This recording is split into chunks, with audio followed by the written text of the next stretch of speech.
Hey everyone, Darshan Maharaja with you. Quite the week we had, uh, historic week we might say. It's not often that Canada makes international headlines, but unfortunately, it's usually for all the wrong reasons. In this case, there may be a difference of opinion as to whether it's for the wrong reasons or right reasons. But I think it cannot be denied that the impact of what transpired over this week is going to be felt for a long time. And in this context, the media has a big role to play, and unfortunately, they are making some what I call unforced errors, borrowing a term from the world of tennis, that further complicate the issue in terms of what the people believe about the issue or uh, what details they are aware of. Uh, this issue started forming in my mind when I saw a video on CPAC, the host Michael Serapio, and it's called Prime Time Politics.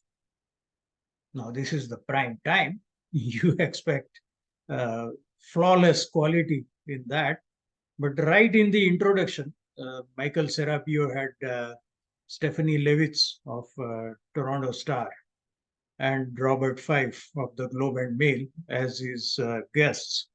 And right in the introduction of the topic, he used the term travel ban in relation to the suspension of visa services announced by the Indian government.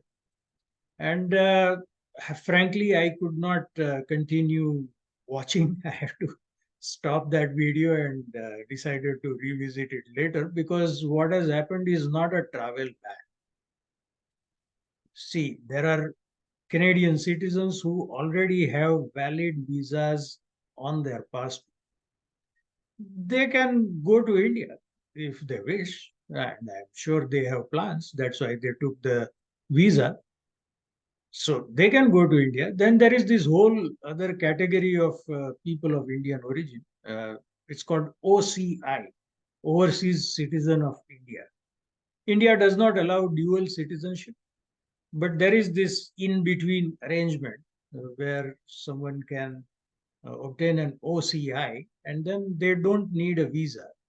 Instead of full citizenship, this OCI just gives them specific privileges. So they don't require a visa to go to India. So it's not a travel ban. Now, it would be a different thing if Michael Serapio had said this, in the flow of a conversation, because there are times when we end up choosing the wrong word because we are in a flow, and this is perfectly human mistake to make. We all make it. So I'm not nitpicking here, but when a host is introducing a topic, each and every word that gets used in that introduction has to be verified, mulled over, and made sure that it is the right one. But the word travel ban became part of Canadian parlance back in January 2017 when President Trump announced a so-called Muslim ban, which wasn't a Muslim ban actually. Even that was a wrong uh, nomenclature being used. It was just a temporary pause for 90 days for people applying from specific 7 countries that happen to be Islamic, but there are 57 Islamic countries in the world.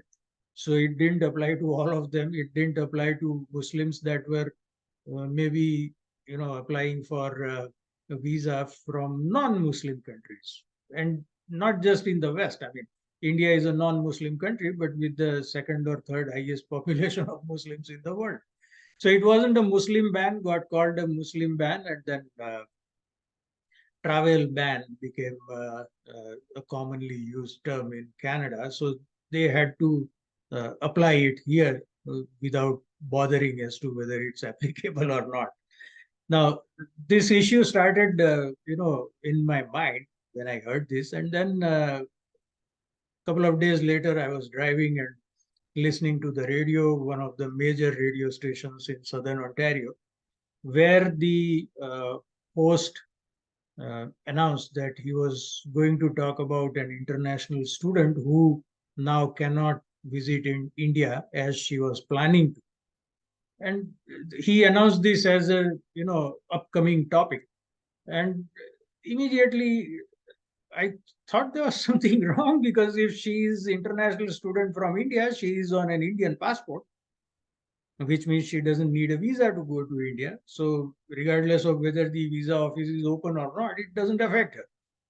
Then I kept listening to the radio. Again, half an hour later, the host re-announces the upcoming segment, saying he is going to talk to this international student who came to Canada in 2008, the same lady.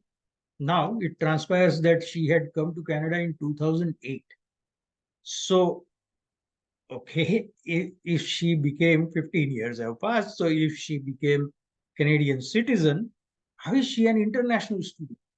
Or she came as international student in 2008, became a citizen, is no longer an international student.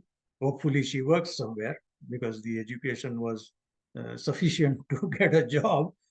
And now she wants to go to India and cannot. But presenting that issue as if an international student who has just come from India to Canada now cannot go back because the visa offices are closed, it's a completely confused presentation.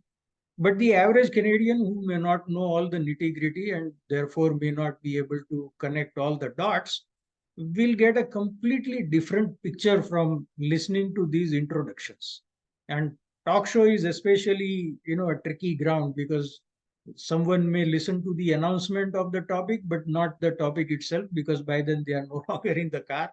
One has to be very careful. Having been a talk show host for a very short period, I am aware of this. Then in the same talk show, this host had another guest joining him from Calgary to talk about the whole dispute of Khalistan.